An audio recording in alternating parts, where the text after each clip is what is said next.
What happens when your former boss threatens your paycheck and you decide that's the last time someone holds power over your income?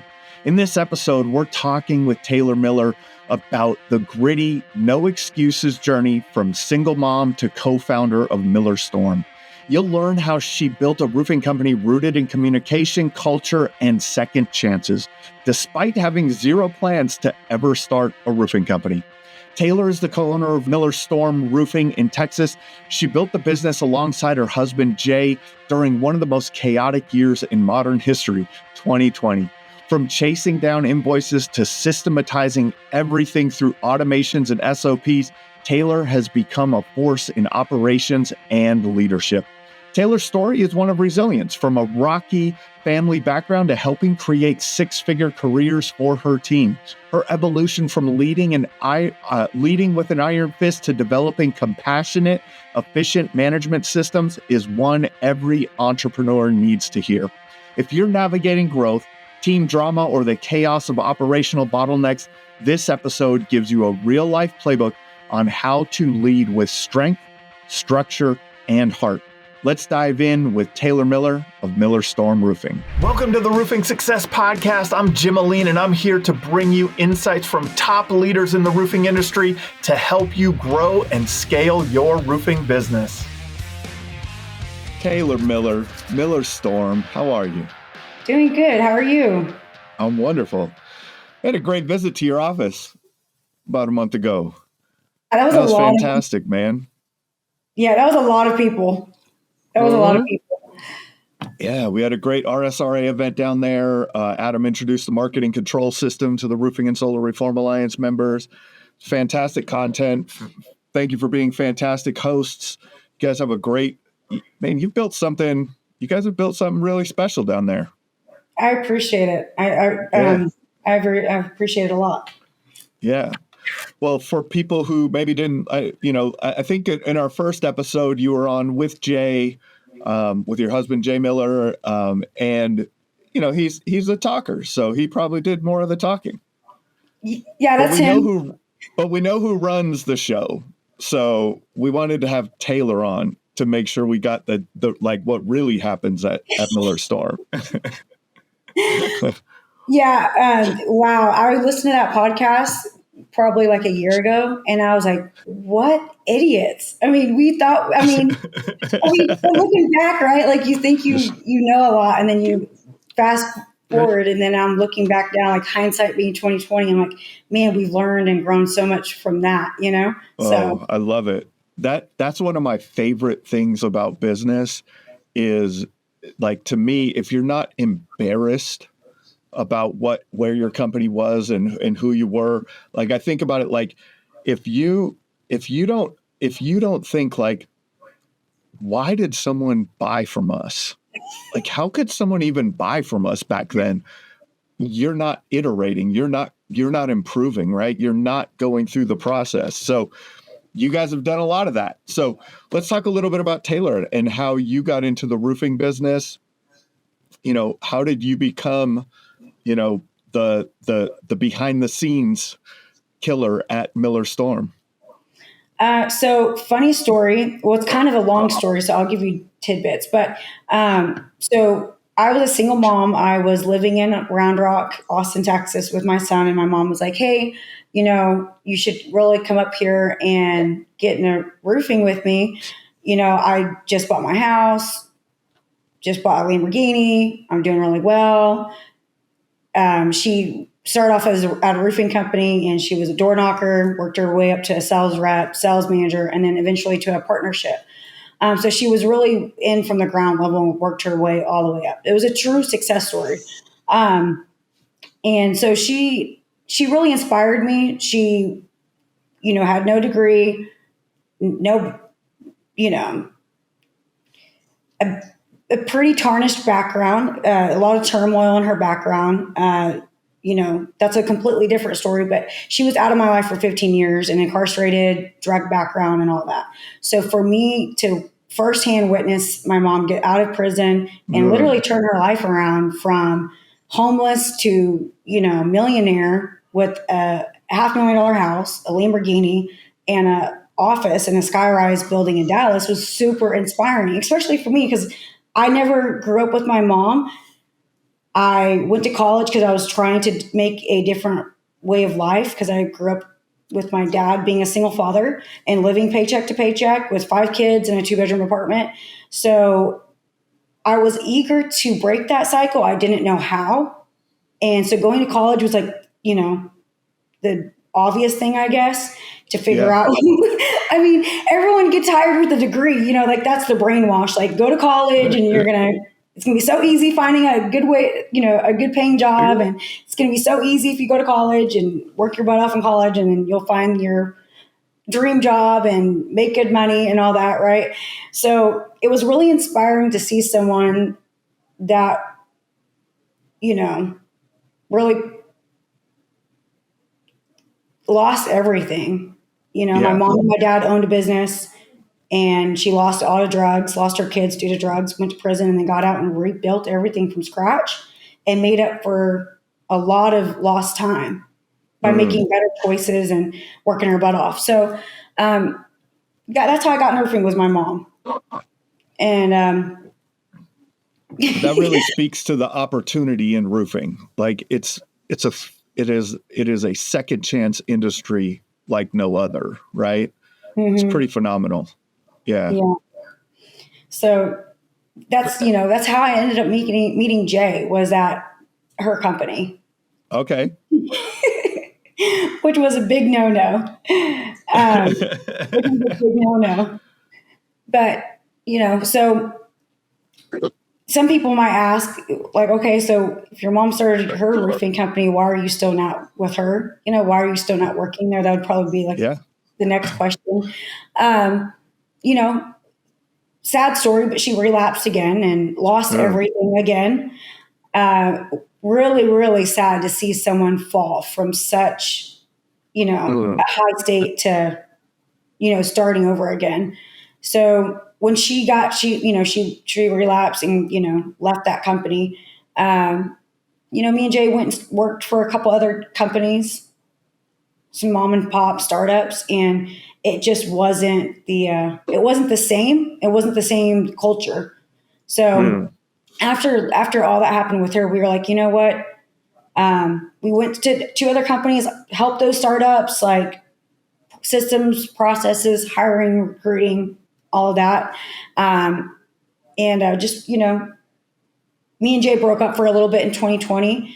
And that guy thought Jay was going to go start his own company. When we got back together, he automatically assumed that we were going to go start our own company, which is kind of weird because we never thought about that. That wasn't, we were like wearing all the hats and doing all the paperwork. That sounded like a lot of work for us. Like it was not attractive. And so, one day he called Jay and was threatened Jay's commissions. And I was like, how dare him? Like, you're going to sit here and threaten to take away his commissions if we're starting our own. I was like, first of all, we never had any interest in that. Like, and I was like, it just rubbed me the wrong way. I was like, he shouldn't have that type of power over us, especially since everything we've done to help build his company.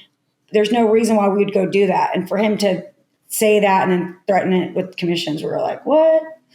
And this was during 2020, Yeah. It was already already a super unstable year as it was. And I was like, for you to sit here and try to threaten, Jay's commissions was like a big turnoff. Like, I was like, all right, well, I'm done with this company.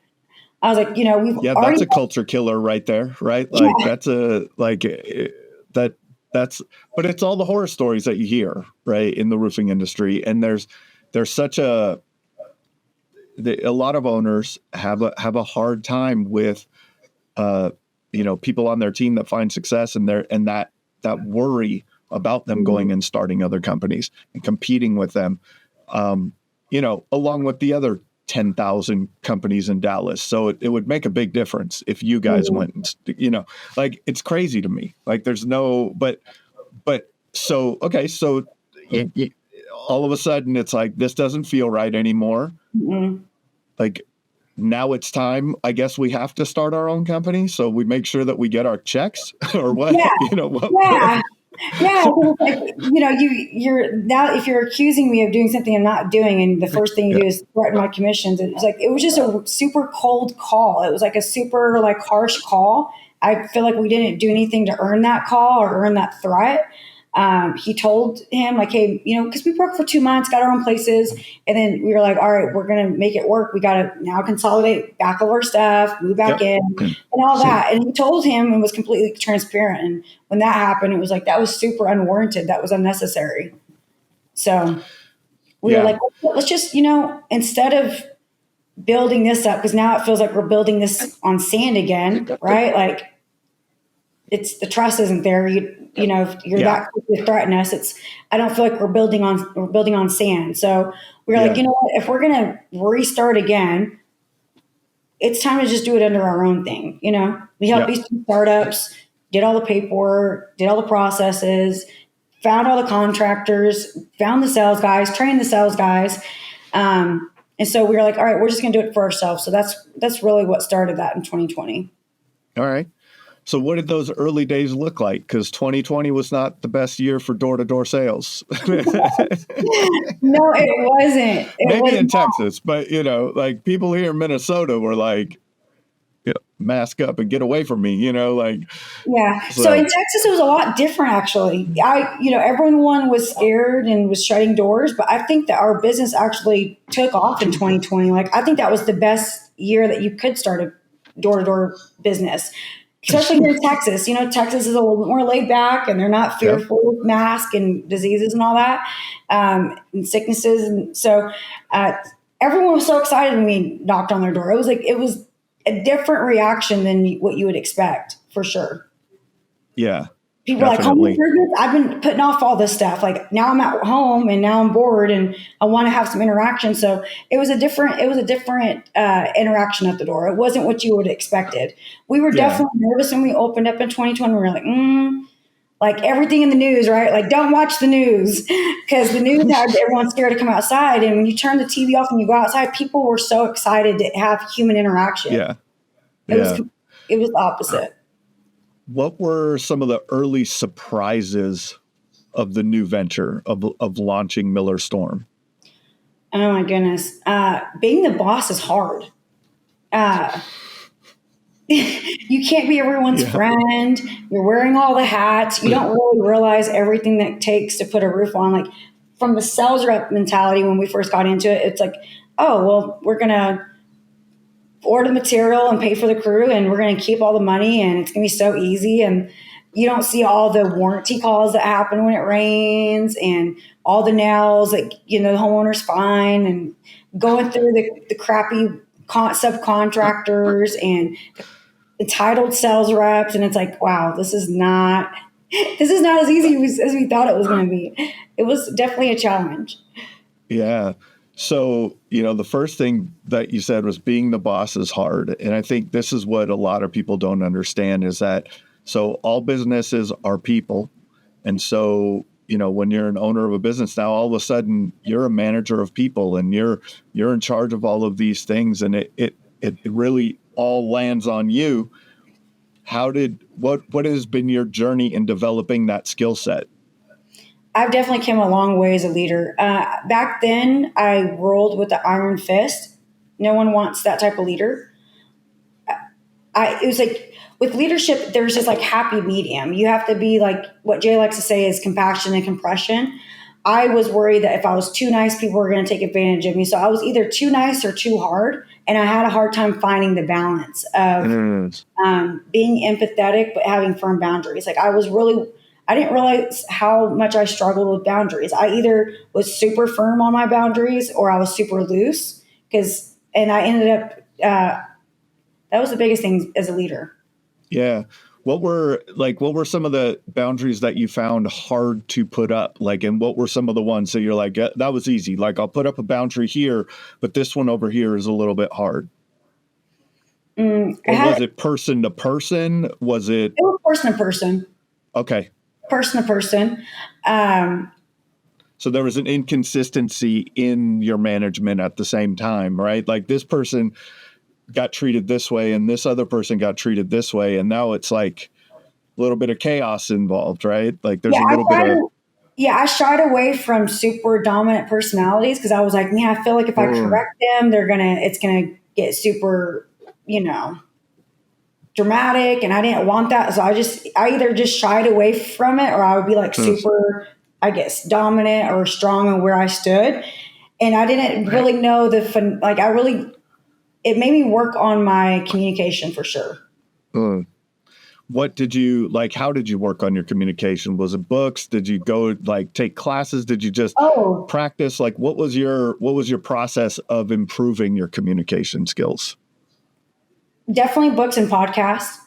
Definitely books and podcasts. 21 Irrefutable Laws of Leadership. The other Mm, one was How to Win Friends and Influence People. mhm. The Layla Ramosi podcast. And really, it's kind of silly to say this, but every time I'd have this like weird conversation that was coming up, I was like, I don't really know how to have this conversation with someone. I'd literally YouTube it, Google it, like how to have a conversation about this topic with an employee. Like, Yeah. it's and like just figuring out like the framing and the book I wish I would have read back then that I'm reading right now is Never Split the Difference. Oh yeah. Such a great book. Yep. Chris That book, Voss. Yeah. yeah, such a great book, like Negotiating with Terrorists. Because sometimes I feel like back then, the employees that we attracted, was a reflection of our weak leadership, I would say. We were Mm, just in our insecurities of being new business owners. But back then, I could say it felt like a lot of time I was negotiating with terrorists. And that's probably because of my avoidance of having tough conversations. yeah. That's super interesting. That's a super self-aware thing that you said. The employees we attracted, Yeah. right? Like, wow, that's a big aware. Like that was a big aha moment. I would assume. When along the journey did you go, this is us? Like Mhm. we don't have the skill set to attract or the culture to attract A players or 10 Xers or whatever you'd want to call like really good people to the business. Where was that? Where did you guys where did you go? Did you have conversations with Jay? Like, oh my goodness, man, like what's going on? How come these are the people that are in our company? Before we carry on with the episode, let's give a shout out to one of our sponsors. I talk to contractors every day that feel stuck.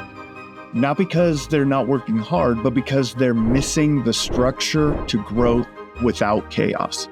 Or their culture's falling apart because their team's unclear, unaligned, or just burned out. And when change hits, they're reacting instead of leading because time and priorities aren't under their control. Day 41 Thrive helps to fix that with proven strategies for growth, culture, and leadership that actually work. Ready to thrive beyond the storm? Visit the link in the description or visit the Roofing Success Podcast website on the sponsors page to start your journey today. Oh my goodness, man. Like what's going on? How come these are the people that are in our company? How did that Yeah. process go? Yeah. It was a lot of fights between me and Jay because, we had to be honest with each other and, You did. Yeah. and it's like this, he would say things that hurt my feelings, but it was the truth. It hurt my feelings because it was the truth. Right. And I Yeah. would say things to him that hurt him, but it was the truth. And it's like, it's kind of like, I hate to say this, but it's kind of like dating, right? Like, I don't know. Yeah. I used to like in the beginning, you're not bad. You're not good at dating. You're probably dating the wrong people or attracting the bad people. I'll speak for myself. In college, I dated like this really bad guy. And I remember my counselor being like, have you like looked into why maybe this is the second guy you attracted like this? Like, Mm, have you looked into why you keep attracting these certain like personalities? And I was like, interesting. And that question has always stuck with me. And so like mm, anytime like something happens, it's like instead of blaming like the other person or the situation or I'm a victim, like, no, you're not a victim. You got to figure out why this keeps happening.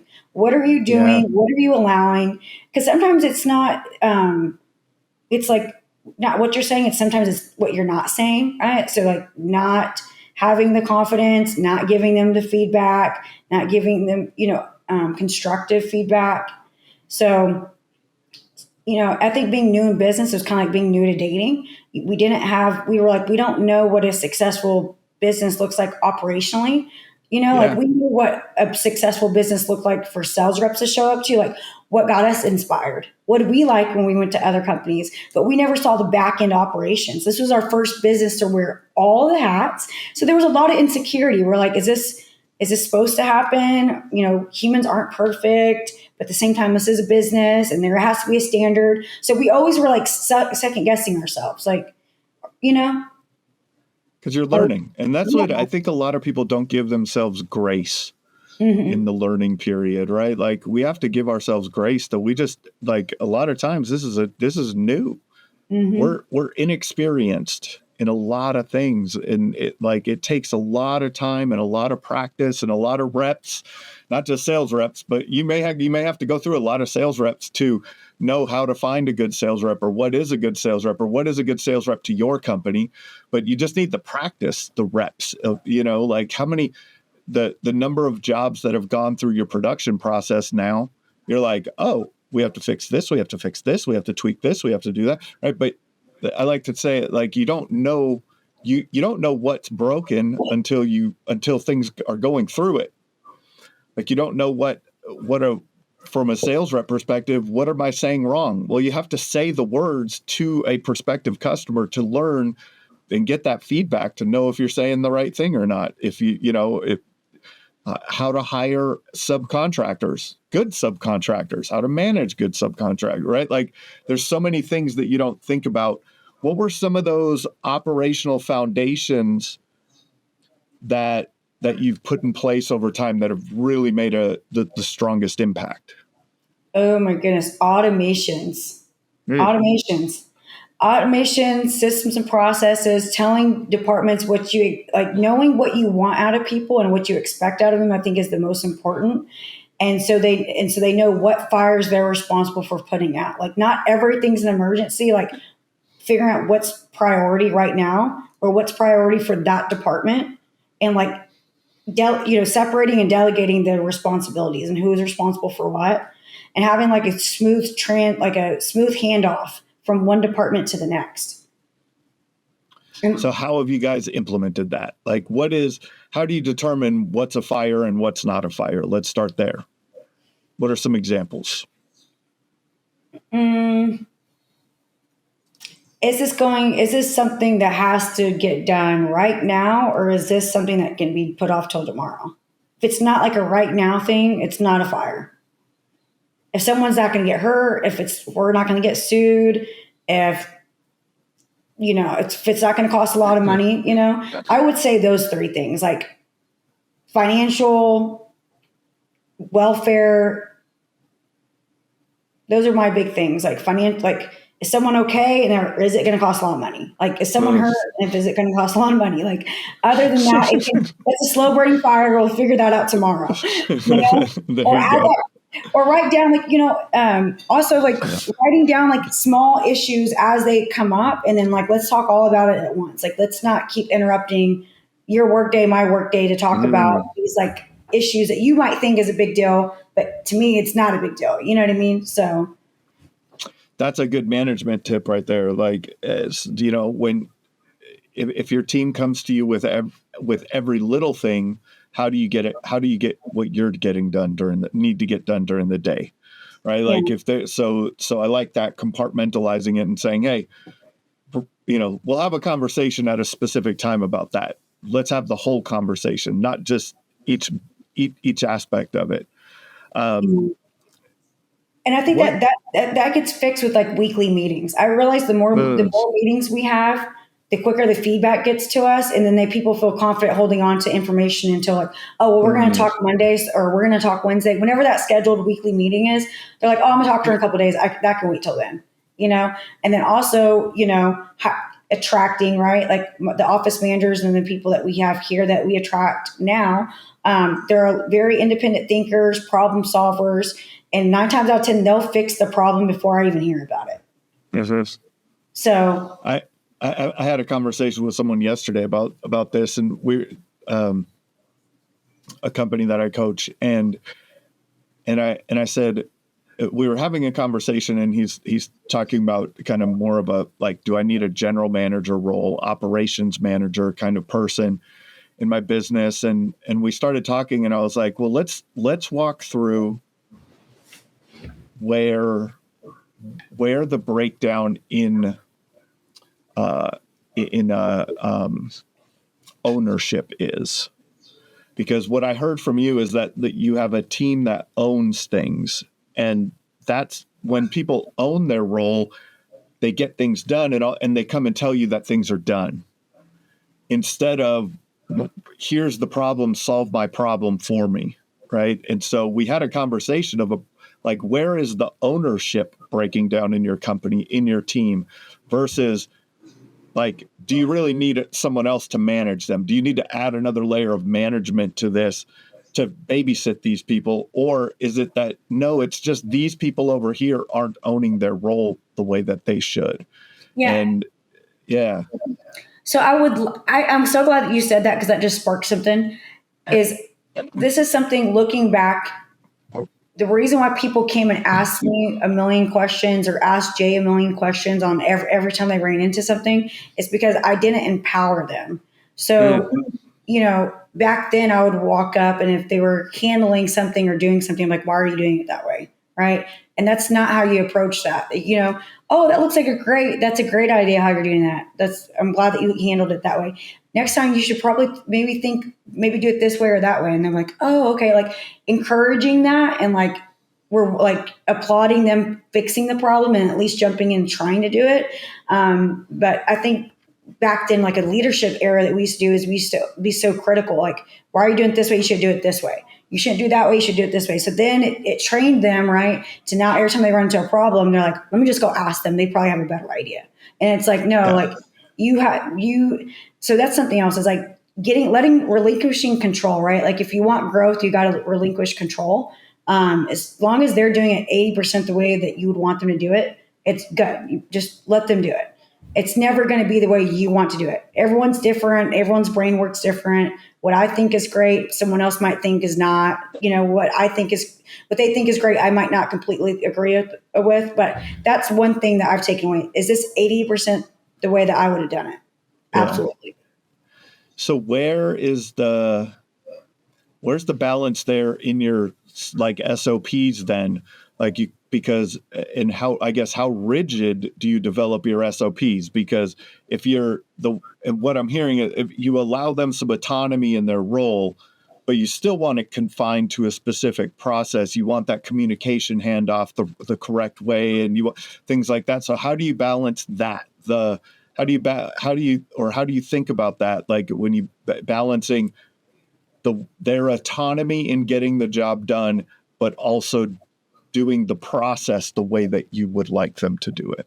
I have two really good examples that I'll share with you. So one of them is, like, we knew that every time we showed up to a customer's house, we wanted them to leave them with a photo report or some type of report saying, hey, we were there and this is what we found. With photo documents, so they can see what's going on. Because, here in Texas, and probably roofing companies across the nation, some of them, or a lot of them here that I saw, they weren't leaving photo reports. They weren't leaving any type of documentation. They would get on the roof. Oh, your roof's good. Wait till next season, like storm season, and the homeowner never got anything. And that's how we were actually able to steal a lot of businesses by, offering those photo reports. Well, anyway, I had one of our inside sales guys look at the photo reports that we're sending, and he goes, man, like, I love that idea. I think they could be better. So instead of coming and saying, hey, I think they could be better, he went and made the presentation better, and then brought it to me, and I was like, absolutely love it. Same thing with commission reports. Leah was awesome. She was like, hey, like, instead of doing each individual commission report, we should just do one mass Excel sheet. Made it look awesome. Brought it to me. Absolutely loved it. So they're still sticking to the SOPs, but it's like, how can I make this process better? Either more efficient, more beautified, I would say, right? Like, on the eyes, on the photo reports, like, he made them look way better, way more creative. So they're still sticking to the SOPs, just like making things better. Like, when they go through, and those SOPs, right? Like, they're good. SOPs are kind of like a living document. They should always be, Yeah. they're a living document. You should always be updating them, figuring out better ways. Like, now, like, my SOPs a year ago are completely different now because I found out all these cool automations where it literally, task them like this is where this is, so they don't have to go look for it. Like my project manager's SOPs are different, my back office SOPs are different because now they're getting tasked and reminded like automatically as soon as a job hits a certain milestone, so they don't have to go like daily look through there. So I mean, I think with time, you feel like you always find a better way to do something. Yeah. Your SOPs are kind of like just a guiding, like a compass. I agree. Like the living document statement is one that I use too. Like all of they're living documents. They're not. It's not you don't build an SOP one time. It constantly evolves. In that evolution, how do you determine what to fix next? I know you're enjoying the episode, but let's give a shout out to another one of our sponsors. As a roofing marketing agency owner and coach, I've seen it all. Great marketing wasted because no one follows up fast enough. That's why I built Power Up Agents, not just a receptionist. Our AI handles the entire customer journey, from answering the first call to booking the job to post-job surveys and reviews. 24/7, inbound, outbound, even multilingual. If you want leads followed up instantly and customers nurtured automatically, visit the link in the description or visit the sponsors page on the Roofing Success Podcast website. Your full AI team is ready. How do you determine what to fix next? Is this going to save our company time? That's my biggest thing. Time. Like time is the most expensive resource. So time and communication, like those are my two biggest things. Like, is this going to improve the communication inside the organization? Is this going to improve the communication to our homeowners? Is this going to improve the communication to the insurance companies, to the warranty, with we use Atlas, and then time. How quick is this? How much time are we going to save by doing this new process? So that's awesome. Things. Yeah. What are some examples of ones that you've implemented recently? I know you said, automation save time. So that's always a big one. What are some of the communication processes that you've put in place that you've seen real impact around? Yeah, I would have to praise on the on the automations because it literally they go together. Yeah, communication, because there's communications that are happening inside the automation. So like it looks like the message is coming from Aaliyah, but it's actually an automation. Like, hey, production, please look at this job, make sure all the invoices are read. Yeah, you know what I mean? So that's the biggest thing. It's keeping the guys organized, putting everything in the CRM, putting the task on the automated task. The automated emails that go out to the homeowner is actually, that is the answer. The automations that are getting sent to the client on, hey, your roof is scheduled for this day of install, and then the reminder automation on, hey, your roof's getting installed tomorrow. Those are the biggest ones. Communication to the customer, because then they can never say, I didn't know, I couldn't plan for this, I wasn't aware that they're going to get here at 6:30 in the morning. So I think communication to the homeowner you're always going to win on that front. Yeah, and automating it is the best way. Have you found that, is it emails, text? Is it like an automated task for your team to call? What have you found as being some of the better ways of communicating with your homeowners? I say email, but I haven't turned on the text automation in AccuLinks. I'm a little bit nervous because I'm like, it's super expensive, and I just don't want that to get abused. Yeah, really. So the emails have been effective enough where people are opening their emails and they're seeing, you don't get a call like, hey, why are these guys here at 6:30? The email was sent, the email was opened. The message is getting across. Yeah, I love the emails. I mean, the one thing that we have implemented is even our QuickBooks are getting those invoices are getting texted to the homeowner now. Um, so I know that that's working better. I know that more people are Mm. paying on text message. So I would Okay. probably, if I turned on text message AccuLinks, it would probably be a way better outcome. Yeah. Don't know if I want that. Yeah. It's like people do open text messages more than emails a lot of times because we have our phones in our hands way too often, right? Like it's just right there. I saw you had the watch on, the Apple Watch or whatever, right? Like you're always getting your notifications, new text, but it's expensive. So it's a cost thing, right? Especially as you guys are growing. What's the goal this year? How many sales reps? How many jobs are you guys trying to do? What are you trying to accomplish? Because you've decided to go big. Mm-hmm. Yeah. So last year we had, the Round Rock office and the Fort Worth office. Between both branches, we did 505 roofs.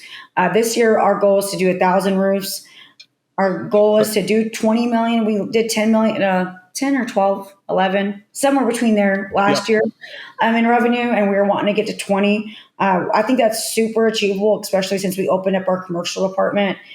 We have some really big heavy hitters that came from a $300 million commercial roofing company that's helping us do our commercial here, which is a great, exciting thing because we've always had so many commercial jobs come across our desk, but just, you heard the horror stories about residential roofing companies, going out of business because they did one bad commercial roof because they're not, stepped out of the wheelhouse. And so I'm really excited about that. But that's our goal. We do want to eventually open a branch in San Antonio, Houston. Yeah, that's our goal. We definitely do want to go big, though. Yeah. What have been the operational challenges in adding the commercial division? Commercial division, we haven't really had that many hiccups yet. I mean, that's what happens, though. It goes back to attracting A players. Because if you attract A players, it's not as much work as you need to. Like you're hiring people for them to, that's their problem. You know what I mean? Yes, it's my problem too. But when they are, an A player and they come with that expectations and communication up front on the initial agreement and conversation, saves you time again, right? Like attracting A players and not, when people try to cut corners and go cheap and, if I would have found someone with no experience, I would have been way more involved in that. But he's hiring all this guys. He has all the crews. He has all the connections. So it's really a plug and play. I don't see any issues right now. We have a lot of stuff cooking up. I mean, it's only been 2 months since we started the commercial division. So you have to ask me again in like 6 months. Yeah. There'll be things that come up, I'm sure, but the lesson there is ownership, right? Like, is that the person that you hired owns the role? They're taking ownership of all of that and taking it off your plate. Talk about some of those first hires and the difference in your hiring process now. Sell the dream and don't get sold on the candidate. And what I mean by that, there's been a lot of candidates that come in here and talk a big game, And I realized like the talkers are not the showers for the most part. The good ones are the most humble guys. They're the guys that are going to come here and talk about how hard they're going to work, and they're not going to talk about how much they did in sales and how much money they made and how they're so awesome. And it's normally the humble ones that are the best candidates. But hiring, I think that's one of those things. It's kind of like dating. It's hard to tell you the secrets. It's just like go through it and you'll understand what I'm talking about. But I don't know. Hiring is so weird to me because sometimes there's guys that come in here and I don't know, recruiting and hiring is still a little bit tricky for us. Yeah. It's like, I don't think you really know if someone's a good candidate or not until they come in. I honestly, that's what I believe. That's one of my favorite quotes, and I've said it on the podcast a million times, so people are probably getting sick of it, but it's a quote from Gary Vaynerchuk, and it's hiring is guessing, firing is knowing. Like I love that. There is no that's secret. all there. It's like you're just making your best guess possible. But on the other end, the things that I've learned over time is if you have the right metrics that you're tracking and you have the right, measurement of a cultural fit also, if it's definitive, not like you're making, like a judgment call on people on it, but if you have a definitive, and I think you guys might be running EOS now, like we run EOS, so you have the people analyzer, and it's do they fit with your with your core values, and do they get it, want it, and have the capacity to do it, like, and so it gives you a little bit of a more clear knowing, right? Mhm. Like you get to know in a much more clear way, because a lot of times we get emotional with, you know what I mean? Like someone has a story and it's like, oh, well, you didn't do that because, yeah, okay, I guess you didn't do that because, and, we get wrapped up in that, or we like them. And, I like the taking the feelings out is probably the best thing that you could do, because then, you get to the knowing faster, right? You make your best guess. Let's get to know as fast as possible. And if it's not it, I know you're enjoying the episode, but let's give a shout out to another one of our sponsors. Stop going at it alone, because growing a roofing company today is not what it was like even 3 years ago. Not with the economy, not with private equity, not with AI taking over the world, and let's not forget insurance rewriting the rules. Join the community of roofers who don't really like roofers. We share our winning secrets to help each other dominate in today's fast-changing and unpredictable times. Click the link in the description to apply to join. Make your best guess. Let's get to know as fast as possible. And if it's not it, you got to go. I love that you said that. I absolutely love that you say that, because anytime that me, Jay, Naaman, anyone in management, anytime we're feeling some type of way about someone, we're like, all right, take the person out of it. For this role, what metrics, what expectations would we have out of this person? Okay, so I know that we're feeling this way towards this person, but let's go look at the numbers and let's start this conversation with the numbers. Like, take the feelings out of it. Like, numbers don't lie. What's that saying? Women lie, men lie, numbers don't. So I was like, let's look at the numbers let's make data-driven decisions. Yes. Making data-driven decisions. Speaking of data-driven decisions, going from a startup to, 10, 12, 20 million, there's a lot of differences in cash flow management. How have you implemented good cash flow management, financial management in the company as you've grown? Spending less than you have coming in. I'm going to be honest with you. I feel like I guessed the first 5 years in business. I felt like I just guessed. I was like, I don't know, like, make sure we collect deposits and make sure we're making smart financial decisions, and we're not going and paying for a Lamborghini and going to Paris and buying Rolexes. I mean, Jay just bought his first Rolex last year. You see a lot of guys start a roofing company. It's like car, Rolex, vacation. and then and that's probably why they don't last past a year here in Texas most of the time. But, just, I don't know, stack it. We grew a lot very organically. And I was always pretty good with money management. And so I don't know. The biggest thing is knowing where your financials are. I think a lot of roofing companies get in trouble because they don't know where their financials are. Like, I have a team here that's calling on depreciation. We're sending off the mortgage check for the homeowner so we can track it, so we know it got sent, so the homeowner doesn't, because homeowners are busy. I'm a homeowner. I'm so busy. Like, when I get home, I don't want to talk about my personal stuff. I don't even want to open my mail half the time. So I'm like, I think just knowing where your financials are, making it the more convenient you make it for the homeowner, the quicker you're going to get paid. So I figured, opening up credit card processing, Zelle, ACH, the slice financing that we offer, so they can just keep the insurance money and finance the whole roof so we get paid quicker. Yeah. You know, your cycle time on picking up the money is like the biggest thing that we focus on here. Nice. Getting the cash in back to the business as fast as possible, because it's all mostly insurance claims. I would assume that you guys are working down there in the DFW, Austin, things like that. So, what about like, it sounds like you've developed more, consistency with customers, customer communication, customer experience. What other things are you guys doing from the sales perspective, from the operations perspective, to impress the customer, to maybe have them potentially refer you, or when the next storm comes in, they know who to call? I would just say over communication. Every time we send a supplement out, they get CC'd on it. Every time we send a final invoice, they get CC'd on it. Every time we file their warranty, they're getting a CC on it.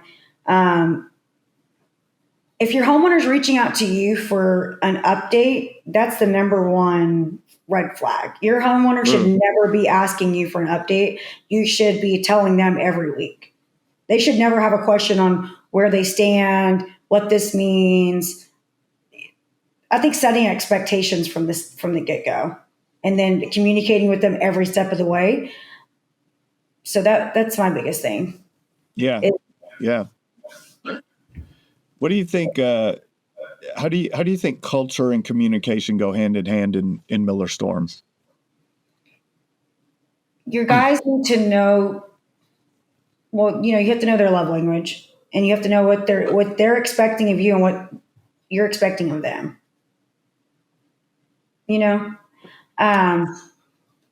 So here it's like with our core values, it's like, do what you say, right? Like if you tell a homeowner you're going to be there at a certain time, be there. If you're going to be at the meeting, be there. Our meetings aren't mandatory, but if you tell us like, hey, you're going to be here, then let us know, because we're waiting around on you,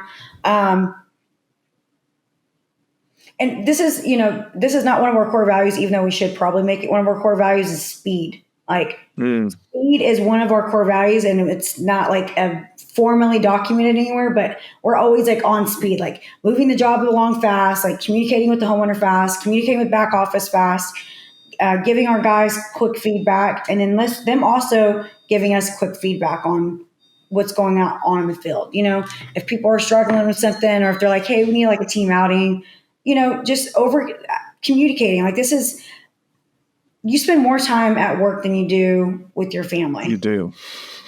And so when you start feeling like things are a little bit too professional, too much about work, too transactional, I think you have to really rely on your leadership team to be like, hey, we need to take the guys on a team outing, or let's do something fun this, next month, or, so. Yeah. What are some of the things that you guys do? Oh, well, we do an annual boat party. So we're going to do our annual boat party here in about 2 weeks. We've gone paintballing. We've done the little drive the exotic cars. We take our guys to a conference once a year. We actually took our guys to Mexico, our $1 million producers. We took them to Mexico in January, which was a really cool experience. So, take them out to dinner, doing the team dinners, which we need to actually do one of those here. So it's been a while, but weekend pool parties. So you guys have fun too. Yeah, you have to. Yeah. You have to. Yeah. Like everyone knows, like roofing is a lifestyle. I mean, sales really in general is a lifestyle. There's no off time, especially when you're a 1099 sales guy.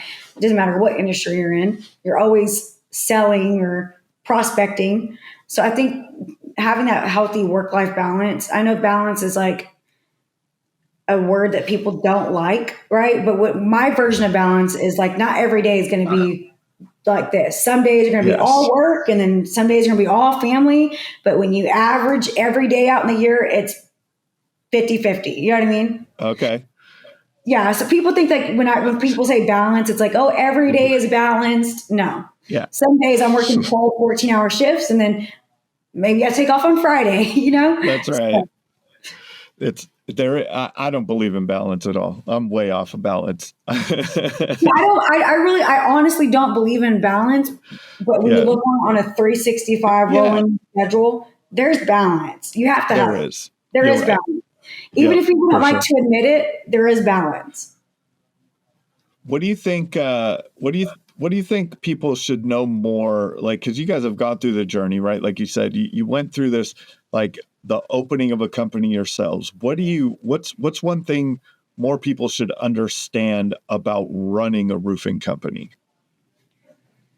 Man, there's cash flow. I mean, it's probably like any business, right? You have to make sure you have the right people in the right seats. Don't try to wear all the hats because you don't want to spend the money on overhead to get people. I think a lot of people here in Texas, like the checking a truck type of guys, they think that they're going to go start their own so they can keep all the money. And it's like, yeah, but then, how long are you going to do that for? Yeah. That's pretty lonely. That's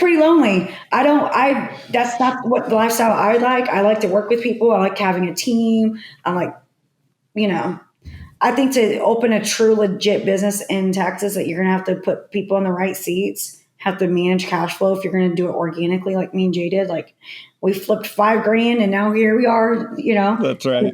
another company. But really disciplined on delayed gratification, sacrificing. Yeah. Yeah. Delayed gratification is a big one that people have, that people struggle with for sure. It's a tough one. It's tough when you look in the bank account and you're like, oh, there's money there. Like, no, it's not yours yet. Yeah. It's not yours yet. Do you want to look rich now or do you really want to be rich like in 20 years? That's right. It's don't exchange that money for short-term, gratification. Happiness. Yeah. Short-term gratification. It's a long-term vision. What are you most proud of when you reflect on what you guys have built? How much personal growth? It's like, the vanity of like the revenue and all that's cool. Like, that's not really like it. To me, it's like how much I've developed as a leader, helped other people grow. Like we're really like a personal development / life coach company. Like people have come in here, made money, got their credit card. Like when my sister came up here, I'm going to use her as an example. She was a completely different person. She didn't believe in herself, self-doubt, didn't have a reliable vehicle, didn't know what a credit score was, didn't know what a credit card was. And to literally see her transform her life like many others here have, many people here have. She got her dream truck. She got her, her dream house. She got, for people to write those, achieve their goals is the most gratifying thing. That's better than making money and putting it in my bank account. Is seeing other people happy and their kids happy and them making the most amount of money that they've ever made and being the best shape of their life and being positive. And, that's the biggest thing that I am happy for is how many people's lives we've changed and are going to change. That's awesome. Appreciate your time today, Taylor. This has been another episode of the Roofing Success Podcast. Thank you for tuning into the Roofing Success Podcast. For more valuable content, visit roofingsuccesspodcast.com. While there, check out our sponsors for exclusive offers, shop for merchandise, and sign up for our newsletter for industry updates and tips. Also, join the Roofing Success Facebook group to connect with other professionals and stay updated on the latest trends. If you enjoyed this episode, please subscribe, like, share, and leave a comment. Your support helps us continue to bring you top industry insights. The website link is in the description. Thanks for listening.